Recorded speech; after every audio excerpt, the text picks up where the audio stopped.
All right, Shalom. I want to start off by giving all praise, honor, and glory to the Most High God Yahweh, Bahashim Yahweh Shah, Bahashim Rakach Wadash. Double honors to the apostles, elders, and bishops at Great Millstone. I'm your brother, Rabbi Knapp, coming out with a lesson, Lord's will. This is edifying to the Lord's elect. Now, this is old news. It was yesterday, but I found this on X. This is from Colin Rugg. President Duck claims the viral image that was posted on Truth was not a depiction of him as Jesus Christ, but was him being depicted as a doctor. Reporter, did you post that picture of yourself depicted as Jesus Christ? Duck, I did post it, and I thought it was me as a doctor, and had to do with the Red Cross as a Red Cross worker there, which we support.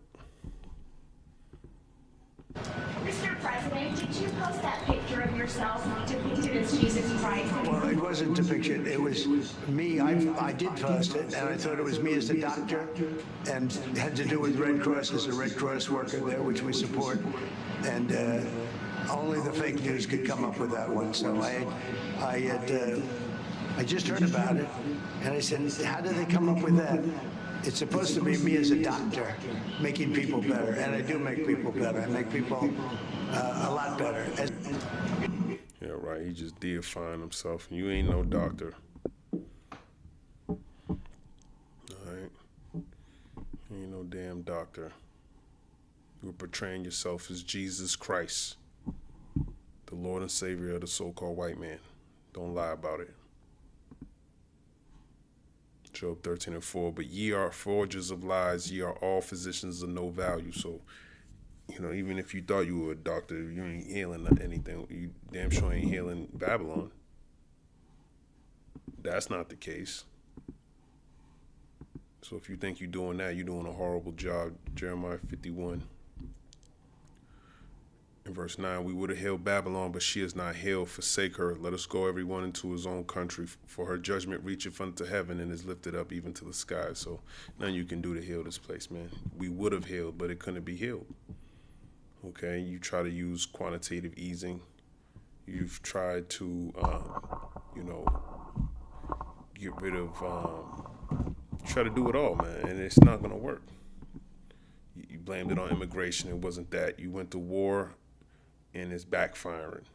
You tried to do this, and whatever you do, it's not going to work. The inflation is going up. So if you tried everything you could, and it's not working, because why? The Lord don't want it to work. Okay, you finding yourself fighting up against the Lord. All right. So if you go against the Lord, it's not going to be. It's not going to work in your benefit. Okay. Acts 5 verse 33. When they heard that, they were cut to the heart and took counsel to slay them.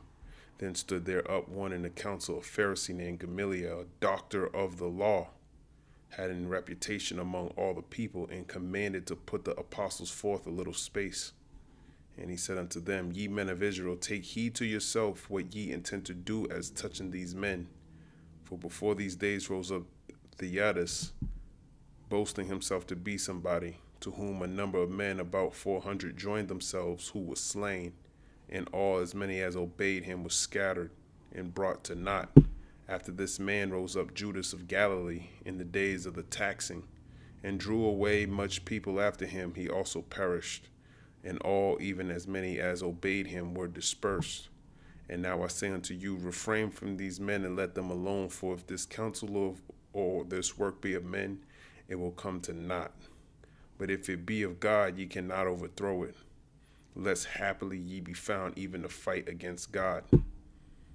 And to him they agreed, and when they had called the apostles and beaten them, they commanded that they should not speak in the name of Yahweh Shai, and let them go. And they departed from the presence of the council, rejoicing that they were counted worthy to suffer shame for his name. And daily in the temple and in every house they ceased not to teach and preach Yahweh Shai HaMashiach. So the point is, you coming up against the Lord, man, you ain't gonna win, man. Because if it be of God, you can't overthrow it. If it be of God to not heal Babylon, you can't heal this place. Okay? So you can depict yourself as whatever you want to depict yourself, but it's not going to work. You're a physician of no value. You ain't healing Babylon, and you ain't healing nobody with lights in your hands. Okay, no Edomite got the power to heal. They are as deaf. Okay, that's all they bring. That's all they can do is steal, kill, destroy. That's it. There's no other purpose for that's what you are. You're deaf.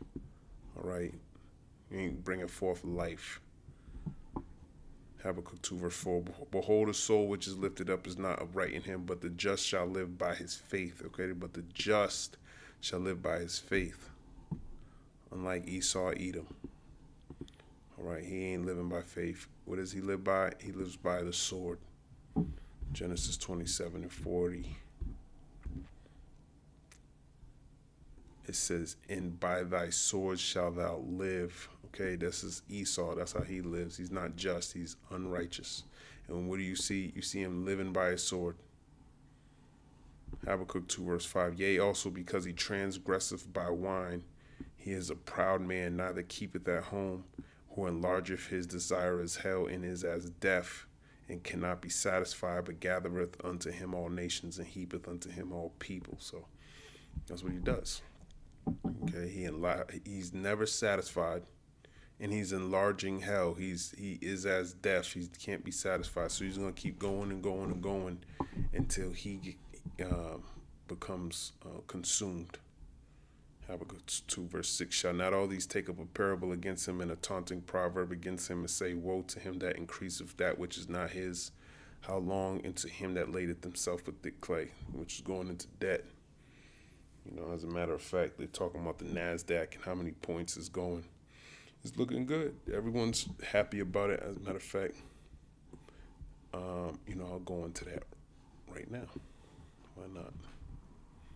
Curious to see what this is from CBS News. The International Monetary Fund has downgraded its forecast for global growth. The financial institution is warning that the war with Iran is pushing growth lower compared to 2025, and it's predicting a rise in global inflation. Let's go live to USA Today's money and personal finance reporter, Medora Lee. Medora, thank you for your time today. So before this war started, the economy showed resilience even in the face of President Trump's tariffs. So why are things now taking a turn? I think the biggest thing is the war in Iran has now effectively, as you said, closed the Strait of Hormuz, and about 20% of the world's oil travels through there. And so because it's been blocked, a lot of manufacturing has slowed down, and gas prices have risen, and the price of pretty much everything is starting to rise because we rely on oil for manufacturing and for driving airplanes and just transporting even our ordered Amazon goods to our house. So we're starting to see that squeeze us. And so that's why the IMF is a little bit concerned. The longer this lasts, the more uncertainty there is over. Ooh. Oh, I was thinking about a preset. Hold on. Oil prices, and we could see a slowdown in the economy and prices rise as a result of it. Yeah, and Let's talk about this International Monetary Fund. Let's see what that is about.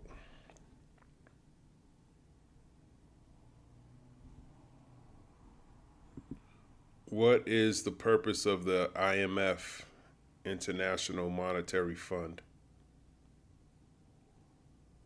What is the purpose of it?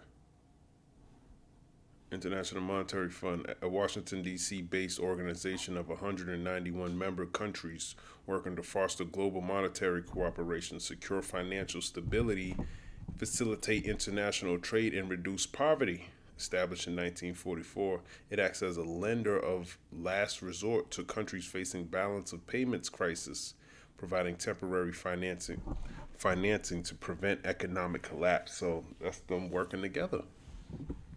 Okay, and they're expecting it to get worse. All right. So guess what? I'm going to expect it to get worse. You might not listen to me. You might not listen to the prophets. You might not read the Bible. but the scriptures do talk about this. All right. Ecclesiastes chapter 12 and verse 1, verse 3. I'm going to get straight to the point. In the day when the keepers of the house shall tremble. Okay, the keepers of Esau's kingdom. Okay. Now it starts with the elite banking families, but everyone else underneath them, they're starting to tremble. It starts with them first.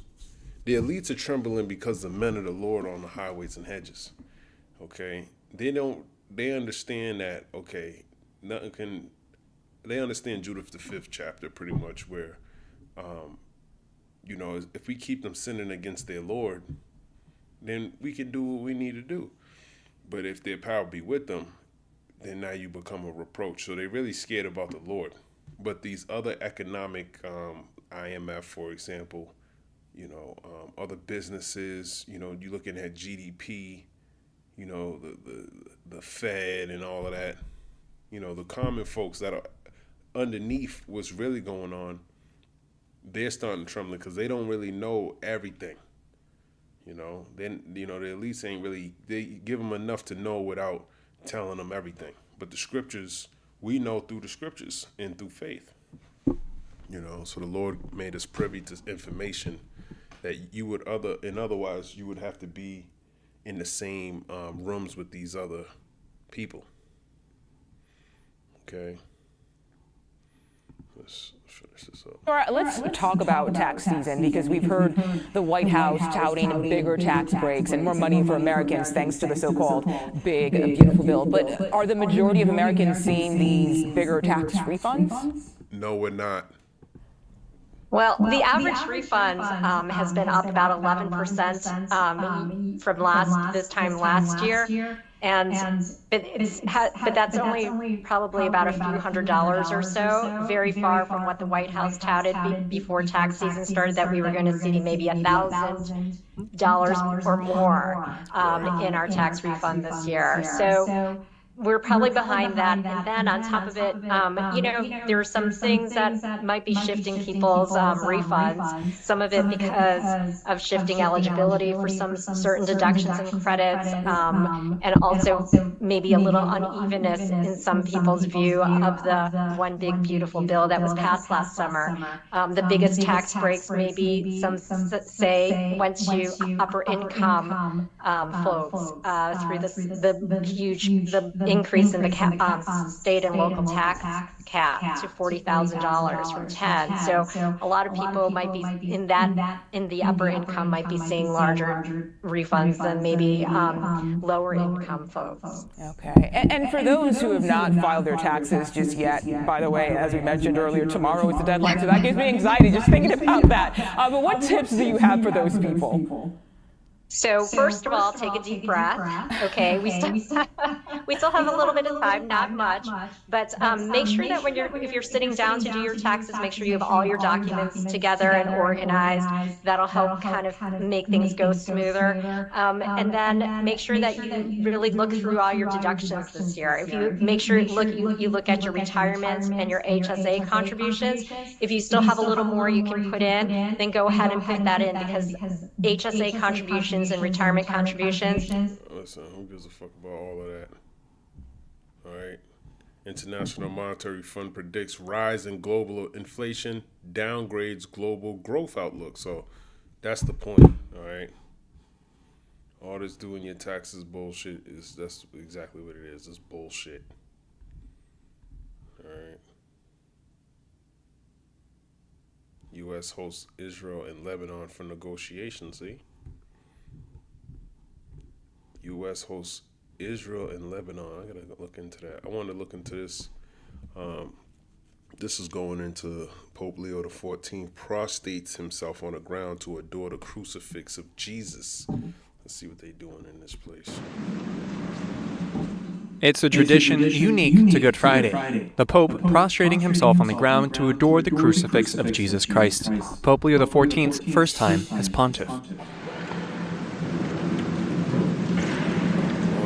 Belly. Oh my gosh. Presiding over the celebration of the Passion of the Lord on Good Friday, Pope Leo was joined by thousands of faithful in St. Peter's Basilica. They gathered to listen to the Gospel according to St. John, as tradition dictates, since it has the most complete account of the Passion. There's only one dude with a beard on his face back here. Stripped of his mitre, his pastoral staff, and his zucchetto, Pope Leo XIV lay face down in adoration before the altar and the cross, and then presided over the Good Friday service. Father Roberto Pasolini, who is the... Is he about to read a Bible verse? That's the first time. What book is that? I would think that's the Bible. Service. Yeah, he look like he about to say something. Father Roberto Pasolini, who is the preacher of the papal household, took to the pulpit during the service and delivered a homily in which he... I see, are these monks? There's a dude that walks through. He always be walking through the Boston Commons wearing this outside. He recalled how... Why does this look like an upside down cross over here in the corner? Isn't that? That look like an upside down cross. Catching you, man. Evil was conquered more than 2,000 years ago. Lo vediamo continuamente. Nelle guerre, nelle divisioni, In wars and divisions and the wounds that mark all our relationships. nelle ferite che segnano tutte le nostre relazioni. Il male continua a I don't circolare. want to hear all that, man. The only thing I want to see was this. I couldn't believe it, man. I had to see it on your belly. Because I tried to look this up earlier, and when I looked on AI mode, it gave me an AI generated video, so I wanted to just clear that up. And I said something silly today earlier. I said something about cedar trees, and I accidentally said immorality. I meant to say immortality. Cedar trees are because I asked what is the significance. Are cedar trees immortal? No, cedar trees are not immortal, although they are renowned for their exceptional longevity and resistance to decay, with some species living for over 1,000 to 1,500 years. They are often treated as symbols of immortality, strength, and endurance in various cultures due to their long lifespans and durable aromatic wood. I forgot what I was reading, but I was reading Wisdom of Solomon, I believe the 5th chapter, but it was talking about cedar trees. No, I was reading Numbers, the 24th chapter. So we're likened on the cedar trees planted by the rivers of water, and that's one of the symbolic things. It said immortality, and I misspoke, but I thought that shows you how the Lord, but it's really talking about Israel being immortal too. All right, what's this? Duck says U.S. military blockaded Iranian ports to ramp up pressure on Tehran. U.S. President Donald Trump says his country's military has begun its blockade of all Iranian ports in an effort to ramp up pressure on Iran to reopen the crucial Strait of Hormuz. Speaking at the White House on Monday, Trump accused Tehran of holding the global economy hostage as gas prices continue to run rampantly high, with Brent crude nearing the $100 a barrel mark again. The U.S. president, however, insisted that Iran very badly wants to make a deal, claiming that they've made contact with Washington to resume negotiations. We can't let a country blackmail or extort the world, because that's what they're doing. They're really blackmailing the world. We're not going to let that happen. We've been called this morning by the right people, the appropriate people, and they want to work a deal. They would like to work a deal. Iran stressed that illegal U.S. demands are preventing a deal from being struck. We're attending in the negotiation with all experiences and all expertise and all experiences of the United States and the negotiations. We believe that if they avoid the unlawful demands and recognize our legitimate right and interest, I think that the negotiation be success. Vessel tracking platforms say the U.S. blockade has caused at least 2 tankers approaching the Strait of Hormuz to turn back on Tuesday. The last 6 weeks, only Iranian vessels and some ships perceived as friendly have been allowed to pass for a considerable fee. The Trump administration says the blockade is designed to suffocate Iran into submission economically. Tehran has threatened to target all ports in the Persian Gulf and Gulf of Oman in retaliation to the U.S. escalation. And I heard there was 121 ships. Is there 121 ships coming to America empty? Here's the pitch. Whoa, he caught all of that one. Let's see what this says. As of April 2026, reports indicate a significant influx of empty oil tankers, sometimes referred to as 121 empty oil tankers or 121 empty oil tankers. Okay, and some reports heading to the U.S. to load up with oil and gas.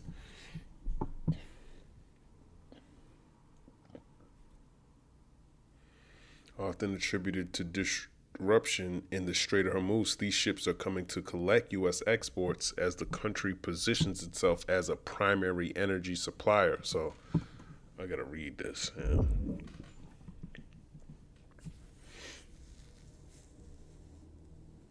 Where's this? ABC 33/40 News. I never heard of this shit before. Completely empty tankers heading to U.S. to load up with oil and gas. President Donald Duck announced that massive numbers of completely empty oil tankers were heading to the U.S. to load up with oil and gas. The news comes as Vice President J.D. Vance traveled overseas for high-level talks. Of course, here comes the ads. Here comes the ads. Whatever. Oil tankers, key details on empty ships. Oil tankers. President Duck reported on April 11th that massive empty tankers are heading to the U.S. to pick up oil and gas following increased tensions in the Strait of Hormuz. Reasoning, the Strait of Hormuz facing disruption, these tankers are traveling to the U.S. to pick up crude oil and gas to fulfill global energy needs. Trade balance, often container ships arrive with goods and return empty, or come empty to load exports due to the high volume of cargo coming to the U.S. and a lower volume of goods being shipped back, creating an imbalance that requires empty container repositioning. Port activity reports from 2025 showed that while cargo imports remained high, the number of empty containers being shipped out of the U.S. ports also saw a significant movement. So if he can get them to... That's a lot of money coming over here if he's actually doing that. But we'll see how it works out.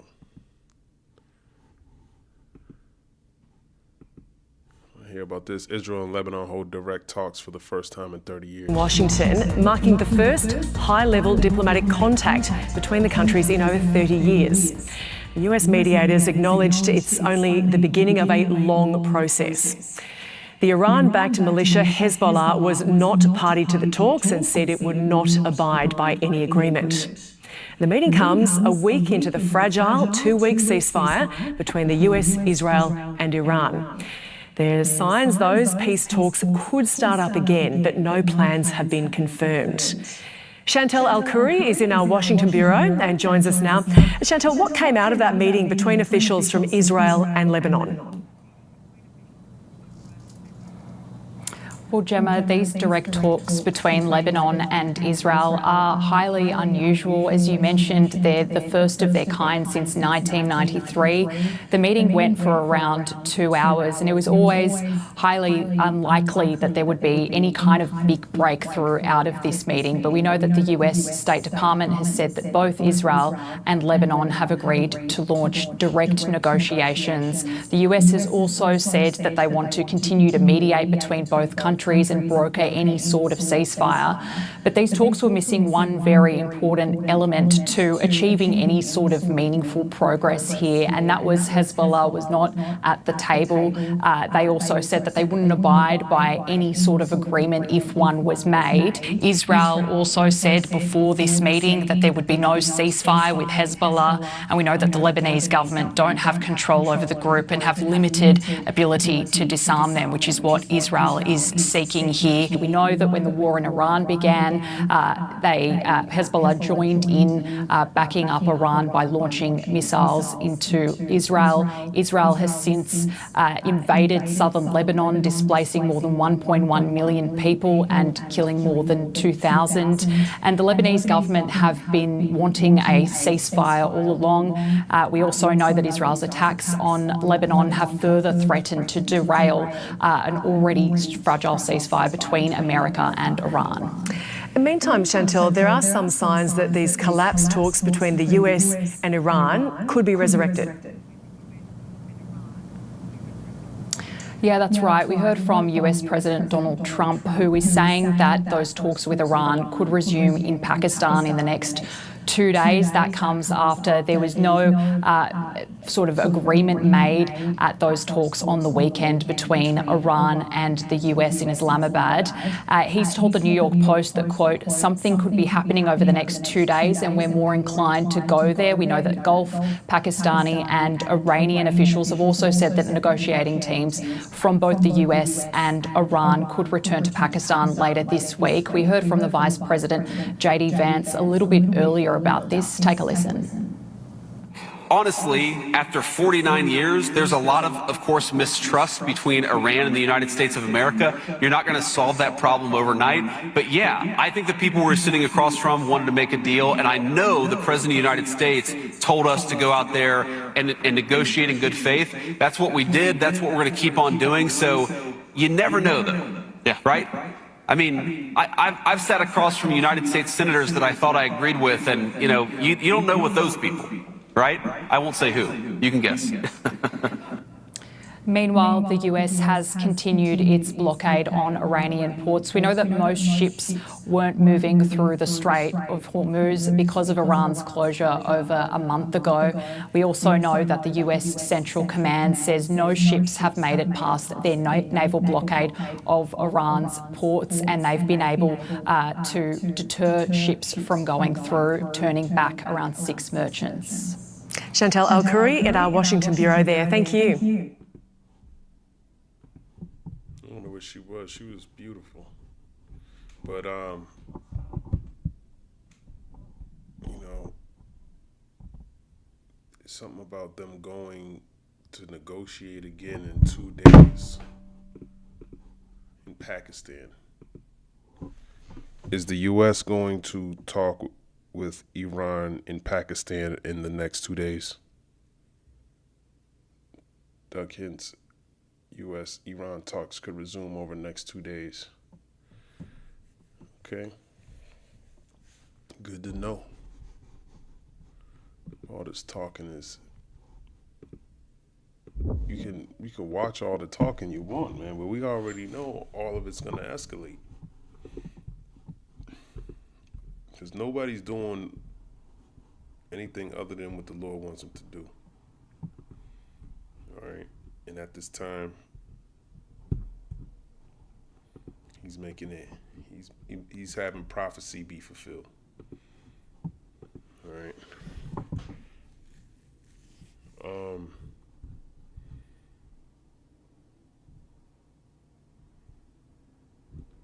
This is what I'm looking for.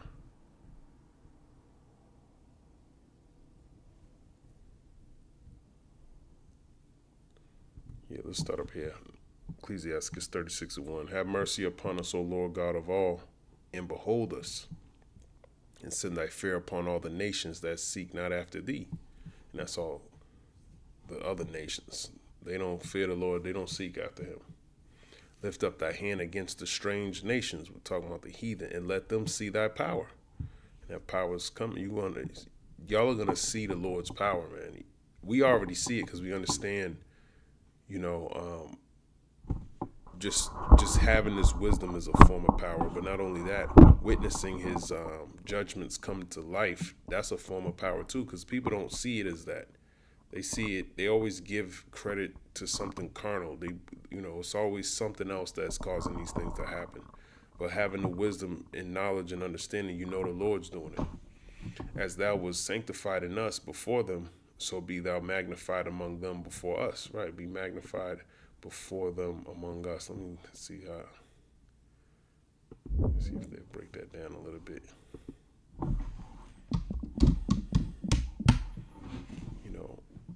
I know we're sanctified as thou sanctified in us before them, through this truth.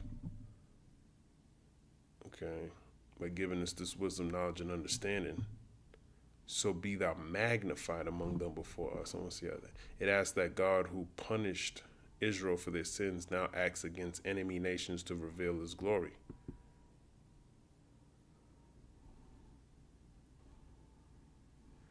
Sirach 36:4 is a plea for God to manifest his holiness and power by liberating his people from foreign oppression, effectively showing Gentile nations his righteousness, right?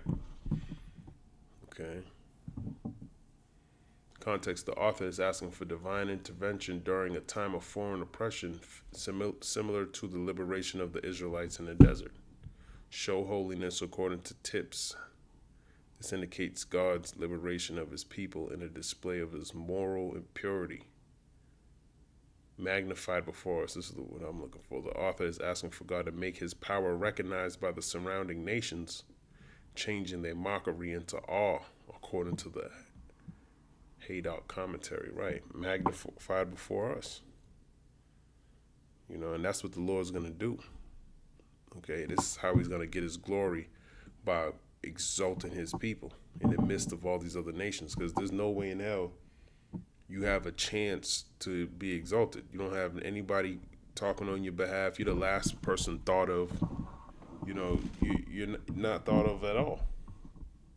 You so-called Negroes, Latinos, and Native Americans, but the Lord's going to magnify you, and he's going to get all the glory for it. Model of prayer. This chapter serves as a prayer for God to show mercy to his chosen people in the holy city, Jerusalem, while acting against those who do not seek him.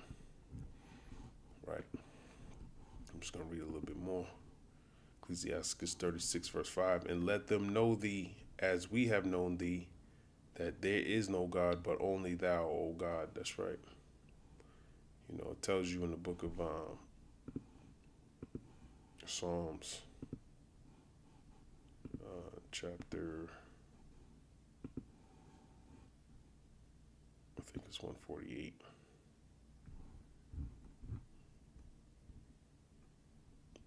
Psalms 148. No, it was 147. Psalms 147 and 19. He showeth his word unto Jacob, his statutes and his judgments unto Israel. So we've actually witnessed the judgments of the Lord. Going through slavery, going to your enemy for the want of all things. The curses in Deuteronomy, the 28th chapter. These heathen haven't experienced that, but they're going to. He have not dealt so with any nation, and as for his judgments, they have not known them. Praise ye the Lord. So these other nations have not known the judgment of the Lord. Even though they're experiencing judgment as we speak, they're getting brought into the valley of Jehoshaphat. That's a form of judgment. Okay. People are getting put to death every day. That's a form of judgment. But they don't give it, the credit don't go to the Lord, but we understand that he's the one who's causing all these things to happen. Ecclesiastes 36, verse 6. Show new signs and make other strange wonders. Glorify thy hand and thy right arm, that they may set forth thy wondrous works. Right? Let's look this up real quick. That they may show forth that wonder. This is a prayerful request for God to manifest his power, typically reading, show new signs and make other strange wonders. Glorify thy hand and thy right arm, that they may set forth thy wondrous works, or give new signs, perform new miracles, show us your glorious strength. That's right. Okay, and the new miracle that he's going to perform is deliverance for the nation, for his elect. You know, how he's going to feed them and get them to, bring them into getting his victory and exalt them. Okay, starting with the elect, because we know that the 2/3 are going to be cut off and die, because they're not going to come into this truth, or, for whatever reason. They might even be 2/3 are in this truth too. But, they're doing it. They're still 2/3. Just because you know the truth, you got to endure unto the end. And not the 2/3 are not going to do that. It acts as a plea. They're going to get worse and worse for divine intervention and protection for his people. Recognizing God's strength. The chapters of prayer show new signs, wonders. This is a request for God to repeat the magnificent deeds he performed when rescuing the Israelites from Egypt, right? He's going to do it again. Jeremiah 16:14. Therefore, behold, the days come, saith the Lord, that it shall no more be said, the Lord liveth, that brought up the children of Israel out of the land of Egypt. So we're not going to be talking about, it's not going to, this salvation is going to be greater than that of Egypt. But the Lord liveth, that brought up the children of Israel from the land of the north, talking about North America, and from all the lands whither he had driven them, and I will bring them again into their land that I gave unto their fathers. So this is a marvelous work that he's going to do. Here it is. We don't have a land where reproach amongst the heathen, but yet we're going to be delivered and brought back into our land and be immortal forever. Behold, I will send for many fishers, saith the Lord, and they shall fish them. And right now we're fishing for the elect. Okay, doing these videos, going out on the highways and hedges. These videos are only for the elect of Israel. This is not to get views. This is not to get, people to like you, and, people want to like your video. It's not about that. Okay, we're fishing for the Lord's elect. And after will I send for many hunters, and they shall hunt them from every mountain and from every hill and out of the holes of the rocks. So that's going into his elect. Right now they're going to be fishing, but then they're going to be hunting. The Lord's going to give them the power to go do the rest of the work. For my eyes are upon all their ways. They are not hid from my face, neither is their iniquity hid from my eyes. And first I'll recompense their iniquity and their sin double, because they have defiled my land. They have filled mine inheritance with the carcasses of the detestable and abominable things. O Lord, my strength and my fortress and my refuge in the day of affliction. The Gentiles shall come unto thee from the ends of the earth, and shall say, surely our fathers have inherited lies, vanity, and things wherein there is no profit. So you're going to start to see that as we get, when the Lord execute his judgment, and that his people are exalted. That's when you're going to say, surely we've inherited lies, because you trust and believe in vanity, bullshit, falsehoods, idols. Okay, you're going to know that when the Lord shows you who he's dealing with in these last days. And forever, you're going to know who the Lord's children are. It's going to be a major, a significant difference between the heathen and the nation of Israel. You're not going to be able to do what an Israelite man, woman, or child could do. Okay, you're going to see a great gulf of fix. We're going to be two different people, two manner of people. You're going to see the difference, all right, because he's going to give us power, all right. Jeremiah 16:20, shall a man make gods unto himself, and they are no gods? Therefore, behold, I will this once cause them to know. I will cause them to know my hand and my might, and they shall know that my name is Yahweh Bahashem Yahushai, or Shahawah.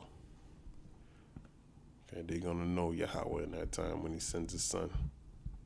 But we're going to be restored. Okay? Hope despite disaster. So we got that. Ecclesiasticus 36 verse 6. Show new signs. We're going to get a new salvation. Okay, this is going to be greater than that of Egypt, and make other strange wonders. Glorify thy hand and thy right arm, that they may set forth thy wondrous works, right? Pretty much execute these wonderful signs. You know, that's how you glorify your right hand and your right arm, because through his power only can these things be done. Okay, Ecclesiastes 36 verse 7, raise up indignation, which is righteous anger, and pour out wrath. Take away the adversary and destroy the enemy. Talking about Esau and the rest of the heathen nations that came up against Israel and continue to do so. Make the time short, which he already is, tells you in Matthew 24, right? That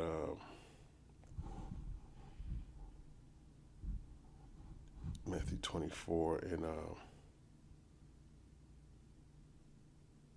where is it? 24, for there shall arise false Christs and false prophets, and shall show great signs and wonders, insomuch that if it were possible, they shall deceive the very elect. No, that's not what I'm looking for.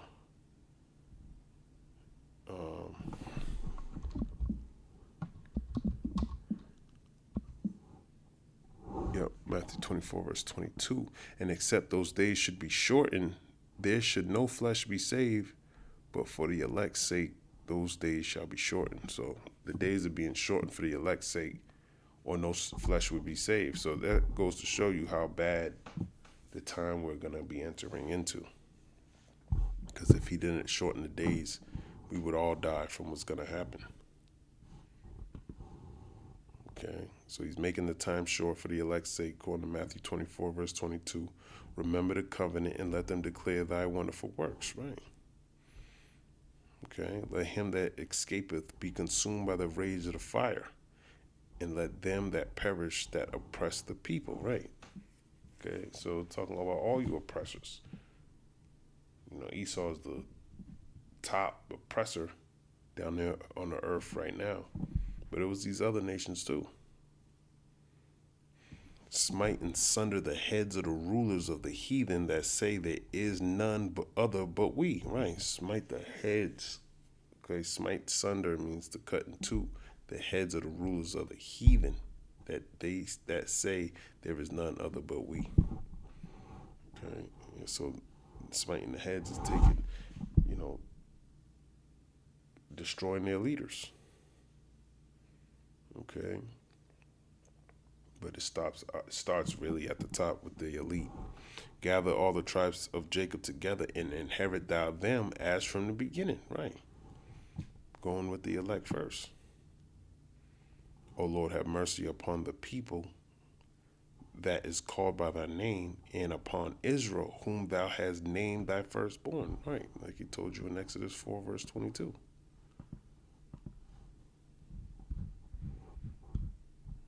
All right. And thou shalt say unto Pharaoh, thus saith the Lord, Israel is my son, even my firstborn. Okay. Israel is my son, even my firstborn, man. So that's how, you know, Israel is Yasharallah, meaning the prince of the power, but they go back to being the sons of God. So he's telling Pharaoh that, and we saying the same thing, because our spirit beareth witness with the spirit of the Bible. Oh, be merciful unto Jerusalem, the holy city, the place of thy rest.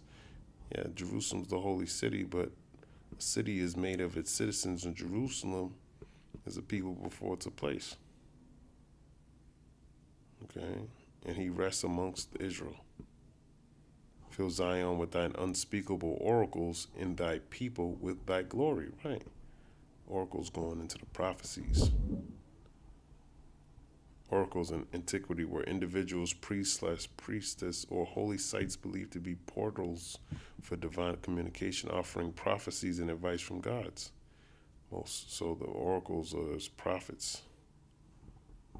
Let's see the dictionary. Oracle, a priest, acting as a medium through whom advice or prophecy was sought from the gods in classical antiquity. So oracles going into the to the prophets and the prophecy.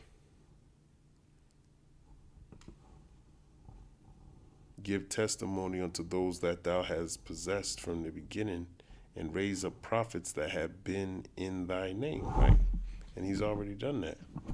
He's already raised up prophets, and they're still in his name. You know, the prophets of the heathen, you know, you listen to these other heathen, they're not breaking down, they're not talking about the MOTB. That's a major prophecy. They don't even talk about that. I forgot what precept I was looking for. Possessors. Oh, yeah. Second address 1. You know what? Let me get second address because this sucks in the KJV. Second Esdras 1. Let's read it. And I want to go GNT. As a matter of fact, let's just read it in the NRSV. Let's see what it says. Second Esdras 1 in verse 38. And now, Father, look with pride and see the people coming from the east. To them I will give as leaders Abraham, Isaac, and Jacob, and Hosea, and Amos, and Micah, and Joel, and Obadiah, and Jonah, and Nahum, and Habakkuk, Zephaniah, Haggai, Zechariah, and Malachi, who is also called the messenger of the Lord. So he's sending them as your leaders. Okay, the Lord got a lot of his prophets in this lifetime. Because a lot of these men who are prophesying today are somebody in the past. You know, they might not be, you know, no one knows who they are. But Jonah's back, you know. Some of these prophets, I don't know who was back, but, you know, we understand the scriptures. It tells you that the spirits of the prophets are subject to the prophets. So we know they're back. Okay. Second Esdras 1 verse 39. Unto whom I will give for leaders Abraham, Isaac, and Jacob, Hosea, Amos, and Micah, Joel, Obadiah, and Jonah, Nahum, Habakkuk, Zephaniah, Haggai, Zechariah, and Malachi, which is called the angel of the Lord. So, you know, the names look different in the KJV. But those are the leaders. That's who the Lord sent in these last days. Okay. Ecclesiastes 36 verse 16. Reward them that wait for thee, and let thy prophets be found faithful. Right. And prophets are being found faithful. You know, let's look at this word faithful.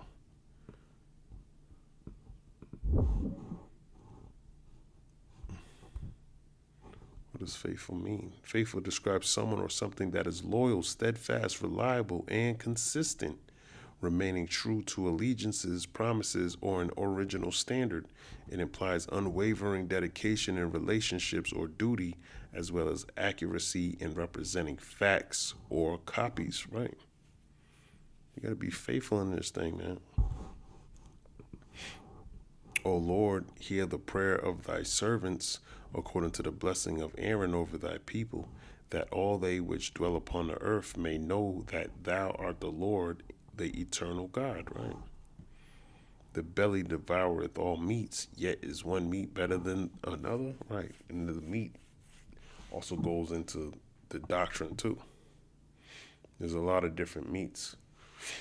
As the palate tasteth diverse kinds of venison, so doth a heart of understanding false speeches. So, you know, spiritually it's saying that, you know, you're going to discern. It tells you in John the 10th chapter, my sheep hear my voice and I know them and they follow me. They're not going to be eating all these different doctrines, these different tastes of diverse kinds of venison. Okay. They know what's right. You know, you might eat, you know, someone blindfolded you and gave you some steak you might be able to discern, okay, that's like when you biting a chicken, you know, hey, okay, I understand that's chicken, you know. So same thing when you're when it comes to Yahweh Bahashim Yahushai. You know the doctrine and when it's going off or something, you know. So it's the same thing as the palate. Taste is diverse of venison. I believe that palate is, let's look at this word palate. I think it's going into your taste buds. The roof of the mouth, separating the cavities of the nose and the mouth in vertebrae, a person's appreciation of taste and flavor, especially when sophisticated and discriminating, right? Taste buds. So that's how you discern, through your taste buds. But the spirit is what allows you to discern these different doctrines.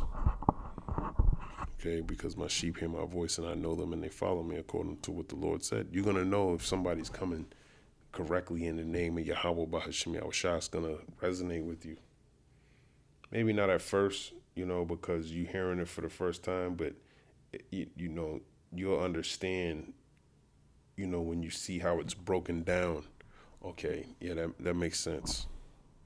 You know, because some people read the Bible verbatim, and the Bible is a stumbling block. So you might think, okay, well, it says this in here. You know, you want to make sure you got the name right. You know, you want to make sure you following the power. Right? Sirach 36, verse 20. A froward heart causeth heaviness, but a man of experience will recompense him. Let's look this up. This is the last precept. A froward heart causes heaviness. Now, froward goes into wickedness. I say wickedness, but I forgot how they break it down. But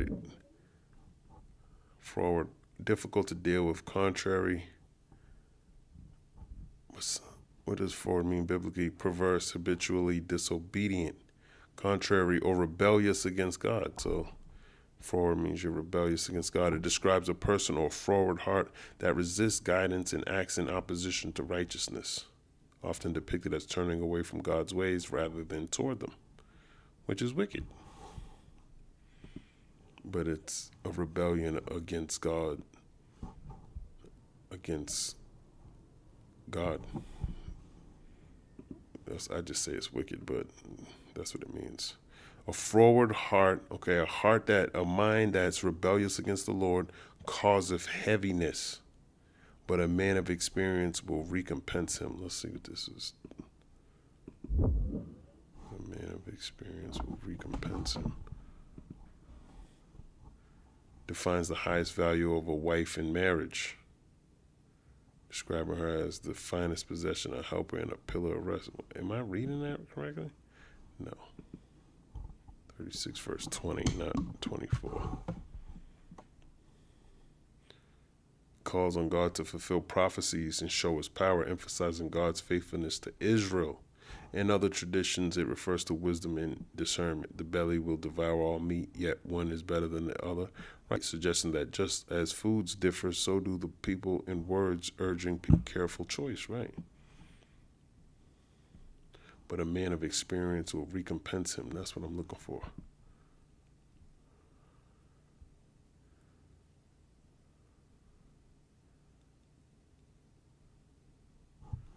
I don't think it understands what it's saying.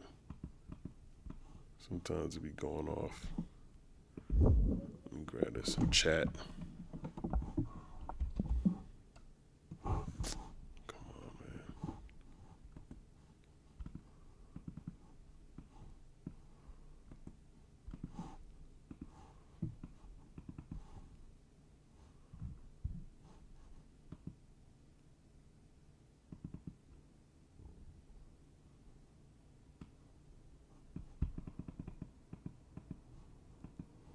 What's going on here?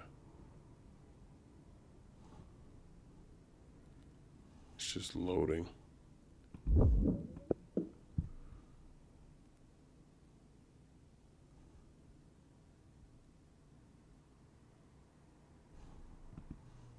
Here we go.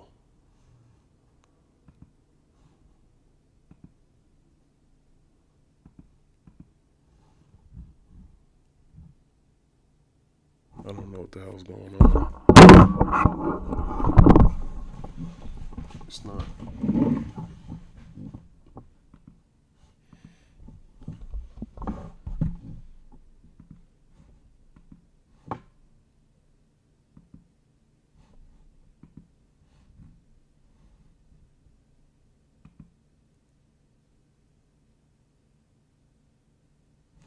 I guess it's not working. I can't use it.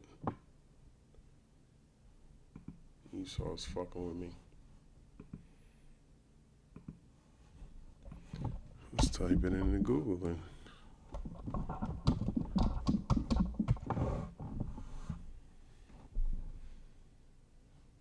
Okay. A froward heart, cause of heaviness. But I'll read it. A froward heart, cause of heaviness. A froward heart refers to a person who is perverse, stubborn, disobedient, or morally twisted. Such a person causes heaviness, meaning they create sorrow, stress, pain, or burdens, both emotional and practical, for those around them, right? That's what Esau does. Puts hell on you. Because he's wicked. But a man of experience, because your spirit really wants to keep the law, statutes, and commandments, and he makes it pretty much, he tries to make it as difficult as possible, no matter what you do. But a man of experience will recompense him. A person of experience, wisdom, or mature understanding understands how to manage or respond to such a person, right? Recompense in this context often implies rendering a just return or acting in a corrective way to counteract the wrongdoing of the froward heart, right? This first contrasts the destructive influence of a foolish or stubborn person with the balanced action of a wise person. While a chaotic person creates problems and grief, an experienced, wise individual knows how to manage, address, or counteract that chaotic behavior, right?